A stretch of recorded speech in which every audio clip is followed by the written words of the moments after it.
Awesome. Okay. And you I'm guys glad you're I'm glad will you're unmute. driving. I use WebEx. This is all Latin to me. Yeah, well, we are live, so I'll let you guys share the screen and get started. We've got our team from Enter One here, everyone, and so glad you're here, and we'll get started here in just like a second or two.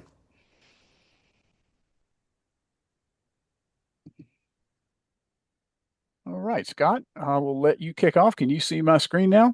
I certainly can. Awesome. I will let you kick off the discussion. Absolutely. Thanks a lot. Hello. Good afternoon, everyone. My name is Scott Leposki, and I'm a senior account manager here at EnterOne. And on behalf of our entire team, we would like to thank the VMware user group community for having us. We're really thrilled to be a part of this and to share some insights into some of the most powerful and strategic technology in the VMware ecosystem.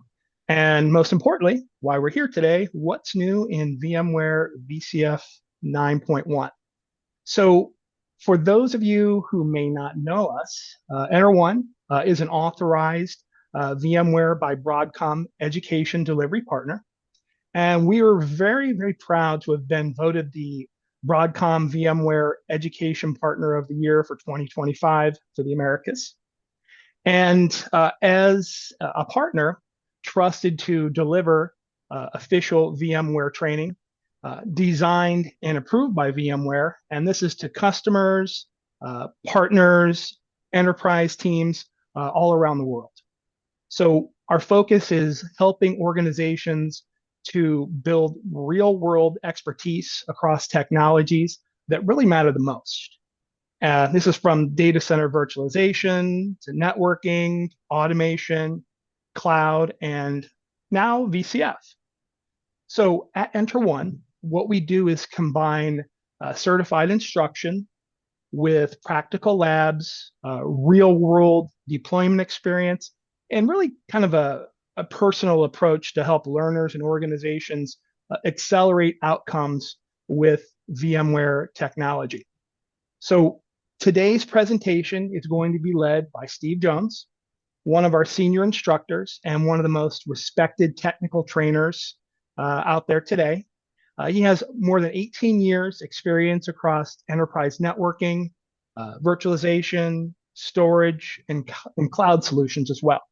So Steve has helped hundreds of organizations modernize their data centers by implementing automation strategies, building hybrid cloud infrastructures at scale.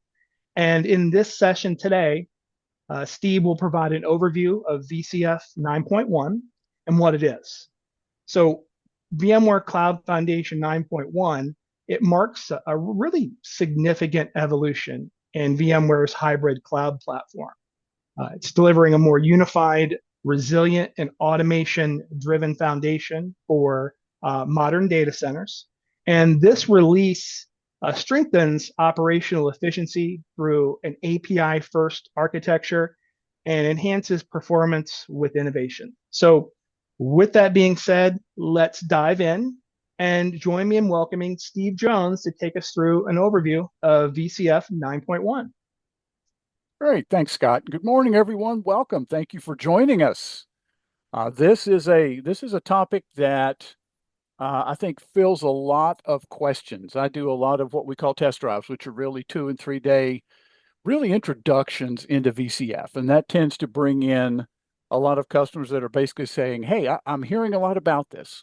What's the big deal? What can I get here? What does this bring to my tool set? And so, as part of that, I think this really adds to that tool set because what we found with Cloud Foundation 9 is it really aggregated or brought together a lot of VMware components, a lot of the tools, the packages that were separate offerings prior to VCF. And it really brought them into a centralized platform. So now you get the best benefits of all the VMware pieces. You get NSX, you get the new what we call VCF operations. You may be familiar with the ARIA operations, vRealize automations, vCenter operations. Notice that goes back several years, but I will maintain that that is the best tool out there. for managing and maintaining and really seeing what's going on within your vCenter environment. You bring in vSAN, which is a really compelling solution now, especially when we've gotten into the Express Storage Architecture, or ESA. So I think the VCF really does bring in the best of all worlds, and it does bring us a lot of nice tools. But I will say, and I will agree with you, it does have a learning curve. So let's talk about some of these new features that I think are going to help your day to day. And please feel free to email me. I'm going to put my email in the chat just in case you want to contact me at some point in the future. Please keep in mind, I do a lot of classes. I also do like on-site professional services engagement. So I might not get back to you immediately, but I will get back to you as soon as possible. If you're interested in classes, Scott, would you put your email in the chat just in case they want to get in touch with you at a later date? They may have some questions, so I think that would help us there. So let's get started. Because I think there's a lot of nice things here that I think VMware has really added to make your administrative tasks much more streamlined. They're much easier. So let's get started here. What is new in VCF 9.1? All right, we're going to break this down by subsystem. We're going to start off with compute. This is a big deal. I think a lot of these are really big deals. Yeah, there's some gradations there. Some are going to affect some people more than others. But now what we're looking at is the ability to patch and update vCenter without necessarily doing a full reboot of the vCenter appliance. Scott, I'll let you answer that. I don't know about the slide deck, so if you would pick that question in chat. So think about the idea that you're doing a maintenance window, and you're planning. You know what you need to do. Wouldn't it be nice if the upgrade did not necessarily require a full vCenter reboot? If you've ever rebooted a vCenter appliance, you know it's not a very quick process, because there are probably, I think, 70 different services that have to shut down in an orderly manner. And then they have to come back up in a given sequence with all the dependencies met. So you know that can take 5 to 7 minutes, maybe 10 minutes, depending on what type of storage it's on. What if we could simply remediate it seamlessly without a reboot and yet still affect the actual update? If you think about what we've been doing, really VMware's been doing this for several years with when we're talking about updating and patching ESX and ESXi, going back that far.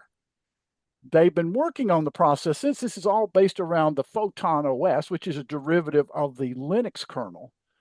What VMware basically asked the question, what if we could simply do an update by rewriting a config or adding to a config file, or simply updating a config file and just stopping and restarting particular services?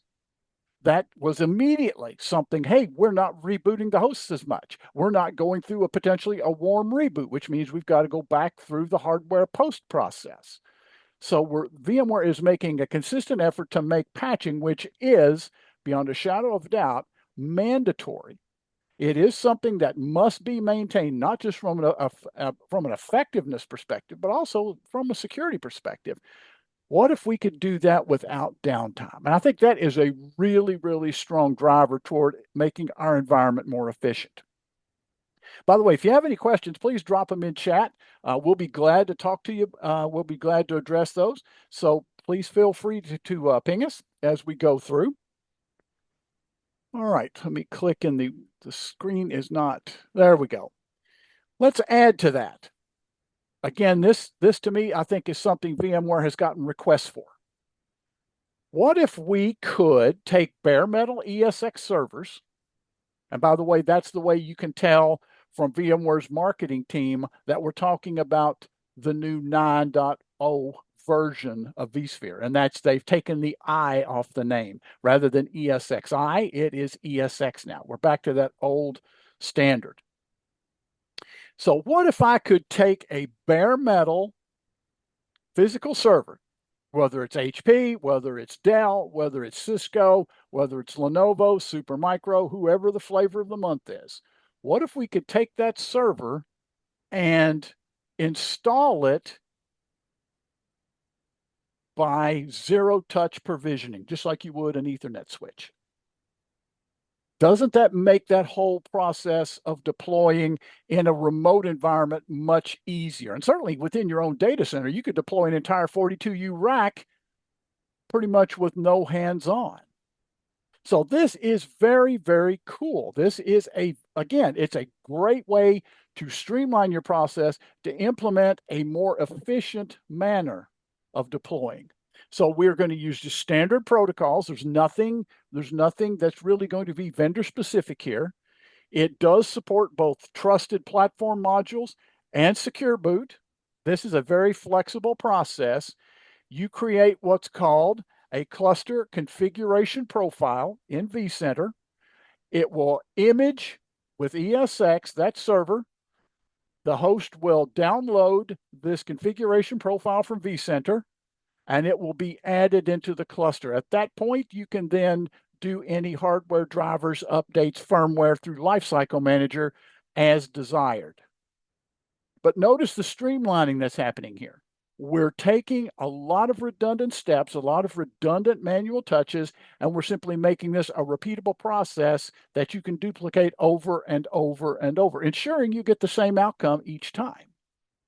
Very, very nice, and it does not depend on TFTP.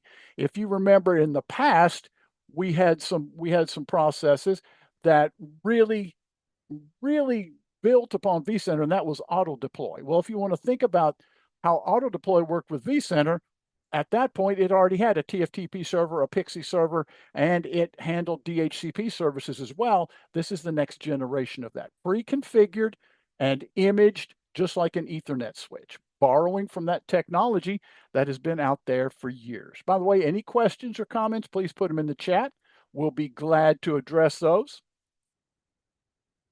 So now I've got my server. We do the power on. Through the UEFI protocol, it goes out and picks up vCenter. It finds the image, and it automatically images everything for us. Very, very cool stuff. Very cool stuff. All right. Now, Live Patch comes into the picture. Live Patch is something that is really, again, built around the streamlining of your day-to-day. How can I make management processes simpler? Now think about what this does, because really this is building on something we can do with the virtual machines as well, right? So now the idea is, for most of you that are familiar with vMotion basically takes a copy of the running memory deltas on the source host, copies them into a memory region on the secondary host. It then does a process that VMware defines as a stun. It pauses the VM for somewhere less than 100 milliseconds from the documentation I've seen, and it moves the user over to the new VM on the second host. This does a lot of the same thing, but here's the key point about this.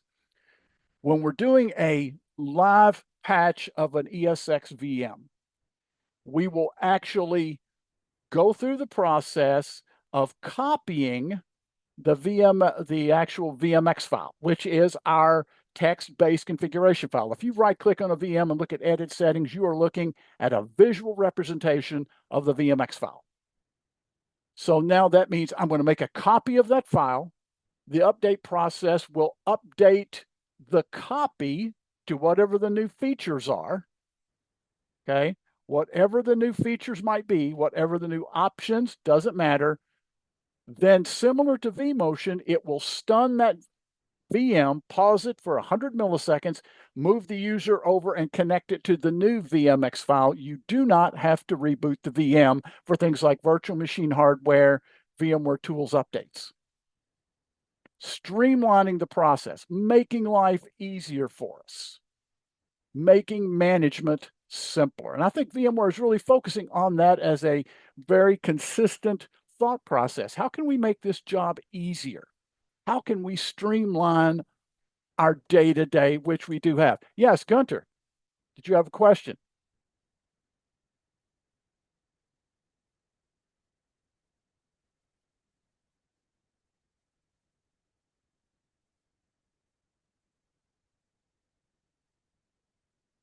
Gunter, I see your hand raised. Can you put your question in chat? I'll be glad to take a look at it if you'll drop it in chat. Oh, no worries. No worries. All right. Let's kick over here. There we go. All right. So as I mentioned, we are expanding our process of automated configurations, again, leveraging that whole technology in the past that we've had with host profiles and things like that in the past. Now we have vSphere configuration profiles, which allows me to define the configuration for a physical server. Have you ever used host profiles? This includes things like the number of VM kernel ports, vMotion ports. It does things like a boot from iSCSI. It configures all the pieces from the hypervisor perspective. What's my port groups? What's the standard port groups? What are their config? What data stores am I going to see? What does my iSCSI software initiator look like? All those parameters that we would go through and manually configure, or perhaps use a PowerShell. Yeah, absolutely.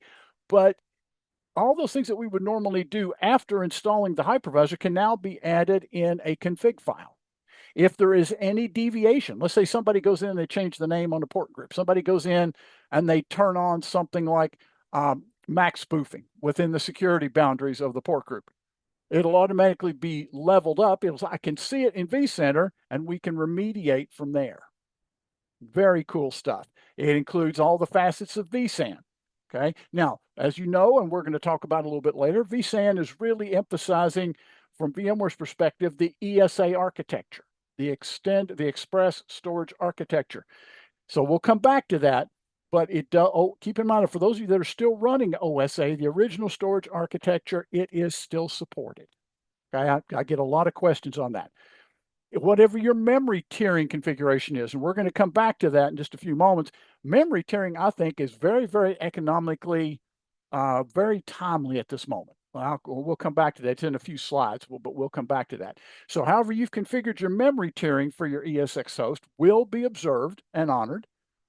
And if this was actually booted from the actual zero-touch provisioning, here's what actually happens in the background. I know we didn't touch on that. I like to wait till this slide to actually build into it a little bit. When you've got that server and it's already been imaged, it will actually put in a distributed virtual switch on that server with all the parameters to connect to vCenter, and that's how we start the process of doing the configuration. So all of these are actually supported within the config profiles. So again, another way to streamline this process, right, and make this day-to-day management easier. All right, there we go. For a performance perspective, VMware looked at across the board, and they found that in the larger environments, I'm talking larger environments, thousands of VMs, perhaps thousands of physical servers and clusters, multiple data centers. Maybe customers are even linking them together through linked mode. They have found ways to do a 25% increase in performance for vCenter. There's a lot of things going on behind the scenes that they've optimized, but just think of now, hopefully you've actually deployed this on your NVMe storage. That would be priority number one. But we can speed up vCenter so it's more responsive. It's more usable. You don't get those lags when a lot of administrators are in there simultaneously configuring objects. Oh, I'm sorry, didn't mean to do that. Now, we can do large scale backups at the same time as well. That means if I am managing backup operations across multiple different VMs, or perhaps just lots of Kubernetes, we now have scaled that out. So if you've got Veeam and Veeam Enterprise Solutions as your backup, if you're using Tivoli, Commvault, any or all of the above, or you may have one that I didn't mention, it now scales up to allow those to be simultaneous and manage them. So it does, again, we don't slow down vCenter for parts like that. Hey, One Steve, of the biggest question. There was a question in the chat there. Okay, let's see if I didn't see it pop up in my chat window. Let's see here. I I don't have it. There are. It's saying, how is ESX Live Patch going to impact real-time database products, VMs that are hypersensitive to delay? So here's what VMware says about that. And I think that would be something to keep in mind, especially if you're doing something around SAP HANA, Hadoop, if you're doing something around your larger Oracle rack. Uh, they've tried to minimize that stun time down to about 100 milliseconds. And I think that's probably as far as they can technologically take it right now while staying within guardrails. I would, if I were you, I would test it just to be sure. Maybe duplicate the server if you can, or during a maintenance window, and just seeing how well that works, because that is something that would be a concern. We don't want something that's going to be churning out 10,000 transactions and all of a sudden to see a 100 millisecond blip. That would be an eternity to something like that. So that would be something I would actually, if I were you, and I'll be totally honest, if I were managing something like that, I would touch base with TAC, with VMware's tech support, and say, look, I've got this. Can you give me some feedback? Have you done this out in the field? Do you see this? Get the feedback from technical support. They may be able to give you some advanced options on some of your ESXi servers that would help decrement that time. It's not documented. I would touch base with TAC and get their feedback on that. Thank you, Scott. I don't see the question in my chat for some reason. So, but thank you for the question. One of the biggest questions I get across the board is, what can I do with something like my own programming? Orchestration for a lot of companies is something that is either 110% pedal to the metal. We're doing everything. I did an on-site for a company that has, I think, 8 different locations, 8 different data centers across the U.S. Each one has 5,000 physical servers, and I think they are in the hundreds of thousands of virtual machines, and they have 5 admins. That's it, not per location, 5 admins globally. And I asked them after the class was over, I asked him with the class, I said, how do you possibly manage an environment with that scope with just 5 people? He said, everything we do is an API call. They have a menu. It's just a long web page.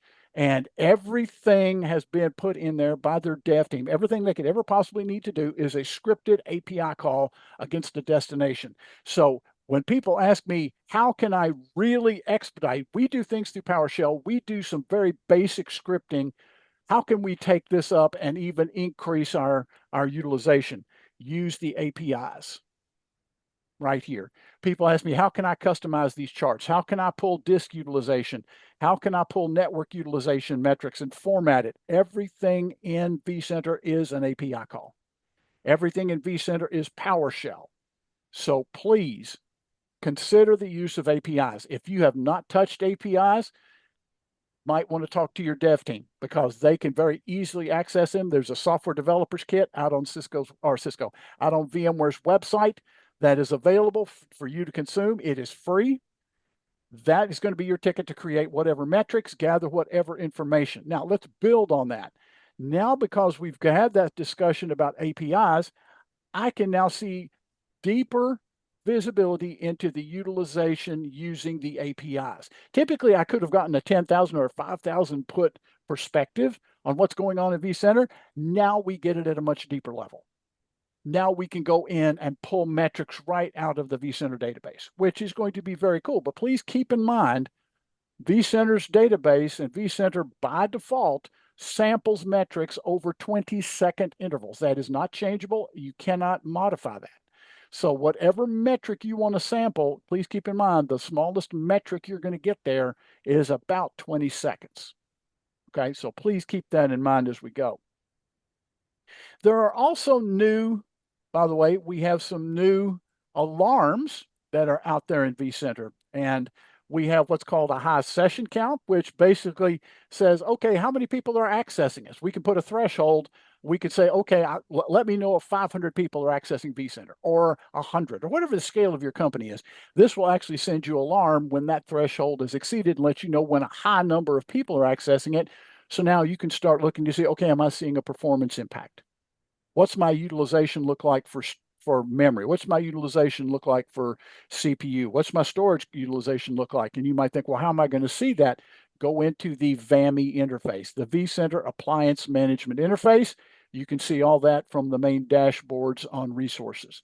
So please keep an eye on that. Again, it just helps you keep an eye on what actually is being consumed and where perhaps you undersized vCenter for the number of objects or the number of administrators that may be a sign you need to migrate to a larger size vCenter. So there's really nice alarms out there to let us know, hey, you're nearing capacity on the vCenter appliance itself.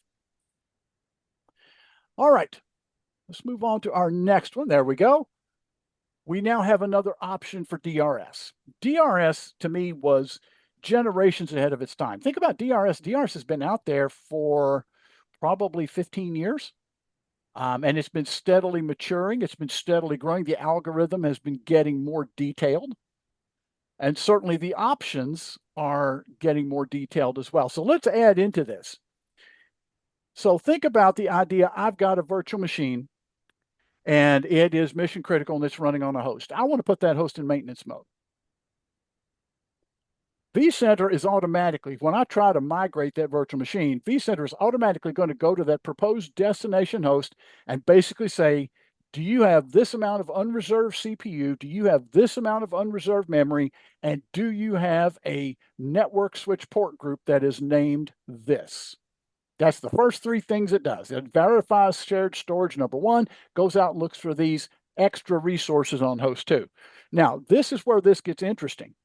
If I want to put that host in maintenance mode, like this host here, it will delay evacuation because DRS is going to step in and say, well, wait a minute, that host may not have room for that one VM. Let's see if I can work my algorithm, and let's see if I can move some other VMs around so we can move that VM off that host and put it in maintenance mode.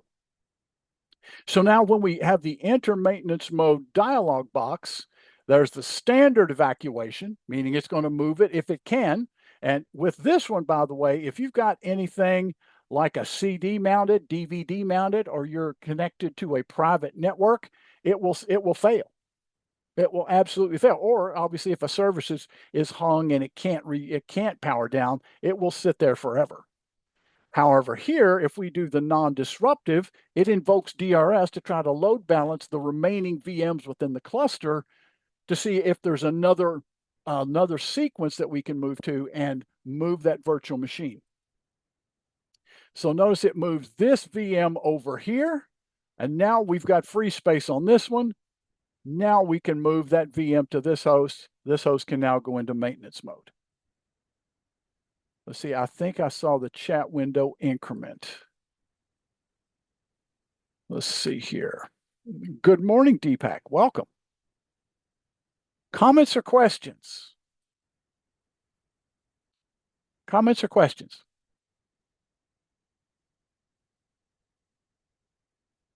Okay. We have, in essence, made some very key changes. Okay, so let's talk about how this works. Let's get down to the actual nuts and bolts about how vMotion works. In vSphere 9, you could fire off 8 vMotions simultaneously. If one finished early, vCenter did not start another one until all 8 had finished, and that would be this diagram here. Notice my migrations are being finished, but I've got some that finished early. When the last one finishes right here, it starts the second batch. And you know, we thought that's great. It works. Life is good. Watch what we do in 9.1. In 9.1, if one stops, it'll automatically start a new one. It simply fires off another migration as they finish. Again, streamlining the process of migrations, streamlining the process of putting a host into maintenance mode. Little things that we might think, you know what, that's a small thing, but no, a lot of small things make up to really eventually will be big things. So when we're talking about this, keep in mind that your host is probably going to be used something along the lines of 10 gigs or 25 gigs, maybe even 40 gigs. Some of you may be on 100 gigs for your VM kernel ports. That is going to give us faster motion, faster migrations, be sure that you turn on jumbo frames on the upstream ports going into your access level switch. Now, network teams will automatically frown when I say that, because we don't want jumbo frames going to our core. No, you don't. No, please don't misunderstand me. These are only for the ports facing the ESXi servers. I've done classes where students were they were attending the class just to do a refresher, and they would get finished before everyone else. And I would tell them, hey, if you're finished, go in and change those ports to jumbo frames and tell me a comparison. And across the board, they would tell me migrations finished up to 30% faster. So what's that mean to you from a real world perspective? That means your host goes into maintenance mode quicker, meaning your maintenance window gets smaller. So there's a lot of little things that we can do, a lot of little things that we can tweak to make this work and make this a much more streamlined process. Any comments or questions? Any thoughts? Okay, I'm checking chat. Okay. This is one that I was alluding to a bit earlier. This is memory tiering. Some of you may not be familiar with memory tiering.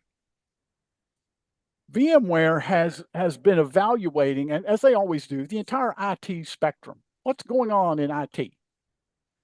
Most of you know that the cost of DRAM has basically tripled, if not quadrupled in price. And that's because people are buying larger and larger and larger hardware sets to run their AI models. Some are doing training, some are simply running LLMs. But in any case, the demand has exceeded supply, and so price has gone up. VMware looked at this and said, okay, from an economics perspective, how can we help the customer here? What if we could take NVMe storage, non-volatile memory on a PCI bus? What if we could take that and extend our memory space? Well, in VCF 9 and really VVF 9, they brought this capacity that says, okay, if I've got 512 gigs of memory, I can also claim 512 gigs of NVMe space and simply extend my memory space into that NVMe. And there's going to be a little bit of a latency difference there, but it's the cost savings, it's the scale. Let customers migrate to NVMe, which is a lot cheaper than DRAM right now. What if we can make this a more cost-effective solution and still allow customers to expand their data center? Well, in VCF 9, this was all done through the command line using ESXCLI, and it had to be done per host. Okay, so that was a very individualistic thing, which honestly, perfect place for a PowerShell script. Perfect place for PowerShell. It's all ESXCLI. Now this is all configured as part of your cluster configuration profile.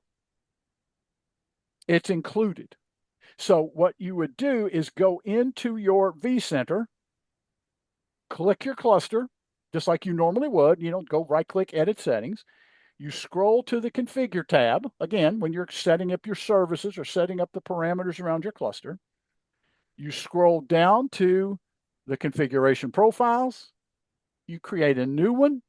You're going to walk through, and it's going to allow you to turn that on through the configuration profile, and you can actually allocate a percentage of memory as well. This is going to be a uniform configuration. So now this is something I can duplicate across multiple servers, have my cluster configured identically. And then once I apply that, and here's the cool thing. Once I apply that, I can verify that it's going to work. You just review it. When you put it into place, there's no reboot. There is no reboot when you remediate it. So this causes no outage, no downtime, no interruption in access. Virtual machines do not need to be moved. Life is good.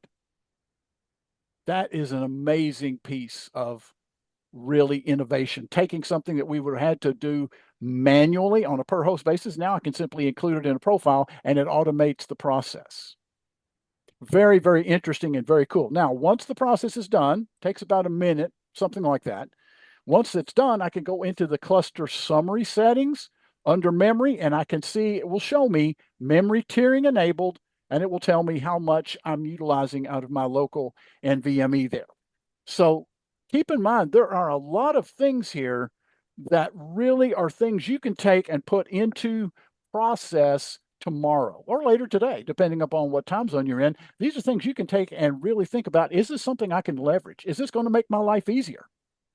Now, let's add to that, because in VCF 9, we allowed hardware mirroring, right? You could do it with a RAID card.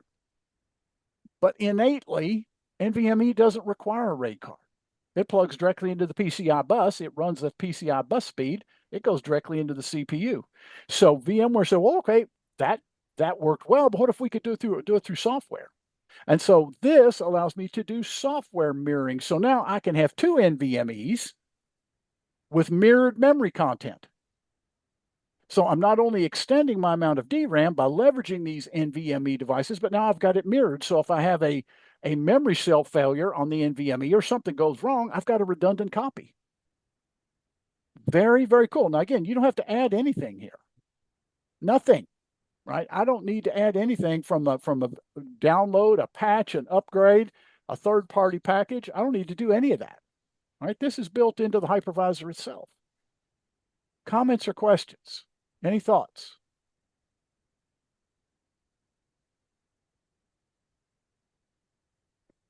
Okay. Now let's talk about a bit encrypted vMotion. I get this question for attendees that really fall into a couple of categories. They're in the federal space, federal government. They're defense contractors. I've done a lot of classes on military bases. I've done a lot of them across the country, and they're all interested in encrypted vMotion because that's one of the things that certain locations have to have, because that is an extraordinarily sensitive workload. And so now we can improve vMotion because we've got a way to offload that overhead of doing the encryption and decryption once it gets to the destination host. Intel has a new capacity in their processors called QAT. It's called Quick Assist Technology. It is built into the actual processor itself. So Intel will tell you it's simply a workload accelerator. Well, that means that it was designed around the capacity to do offload from the actual performance cores inside that socket. So now I've got this offload. It was really, if you look at the marketing, it was designed to improve data compression, decompression, encryption, decryption. That's what it's designed to do. Now, people ask me, does AMD support that? I think they do on the newer processors. I haven't really seen the exact code set. I think it's available, but I know it's there on a lot of the new Xeon 6 processors from Intel. So now we've got this offload, and that is amazingly useful because now I can drop the CPU consumption during these migrations, during a maintenance mode entrance. I don't have to see that spike in CPU consumption because of all the encryption and decryption processes. I can have that offloaded to a card, just like we would do with a network card. So now that means ultimately I've got more CPU space to virtualize containers, build VMs, or I simply may need extra overhead in case we, have a single disk failure. We've got space to let HA kick in. So a lot of processes are being improved. Things that we've taken in the past, things that we've had in the past are now being improved gradually as we go through these iterations of vSphere. Now let's get into a bit called NUMA. Some of you, Scott, be sure to kick in when we're getting near time. I want you to have time to wrap up. I tend to get on just a couple more minutes, and then I'll take the last three to do the closing. Awesome. Okay. Some of you are going to be familiar with the acronym NUMA. NUMA is a term from the best of the research that I can find. NUMA was really defined by AMD. It stands for non-uniform memory access. And what that really refers to, it's a physical architecture that says each CPU has local memory. And local memory is defined as memory connected through high-speed, low-latency serial connections to the processor itself. And so they coined this term a NUMA node, meaning a processor and its associated local memory. VMware's best practice for years, going back 10, 12, 15 years, is that you should always size VMs based upon the processor and the amount of memory. The idea is we don't want to fetch memory that may be in the second processor's memory space because that institutes wait space. So let's keep everything local. Now, VMware is going to take that more into account when we're thinking about moving a virtual machine. Rather than simply moving it to a virtual machine to another host, it's going to look over there and say, hey, can I put this VM all on one NUMA node? Rather than just abstractly putting it wherever we can fit it, it looks directly at this NUMA capacity and says, I want to move that VM there because everything matches. It really takes more into consideration as it's making HA restarts and as it's making migration recommendations. It considers all the resources, supports modern CPUs with the modern cores. For those of you that follow technology, you'll know AMD is up to 192 physical cores now on the socket. That is non-hyper-threaded. Think about the capacity of that. That means I can, without turning on hyper-threading, I can schedule 192 VMs simultaneously on one physical core. The scale that we are looking at from a hardware perspective is enormous. And I think that's an incredible thing from all the Kubernetes world, for the virtual machine world, simply being able to scale to much higher dimensions. Why do I think that's a big deal? Because that means if you've got older servers, you're looking at decomming an older server and you're going to move to a newer one, you're going to find a very, very strong consolidation ratio. Okay, Scott, take over. Thank you for attending. Everybody, thank you for joining us. Scott, I'm going to let you wrap up the session. Absolutely. Thank you, Steve, for that excellent overview, and appreciate everybody joining today. So as a VMware education delivery partner, we offer the entire portfolio of VMware training and certification courses. And every VMware EnterOne course is delivered by experts like Steve, who brings years of experience to the classroom. And really the result is a learning experience. It's authentic, practical, and really immediately applicable as far as that's concerned. So if you're thinking about enhancing your VMware Cloud Foundation skills or vSphere skills, we would love to connect. And we have partnered with VMUG, so you can receive a discount for our training classes as well. And keep in mind that we have several guaranteed to run virtual instructor-led classes in our catalog. And if you take a look in the chat, there was a landing page that was created specifically for VMUG members, and it shows all of our offerings.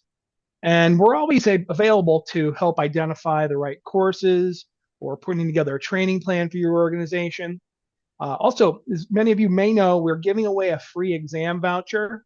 So the VMUG team is going to be conducting that drawing and sending out an email later today to the lucky winner on how to access it. And on behalf of the entire EnterOne team, we really appreciate your time today and look forward to seeing you at a future class or an event.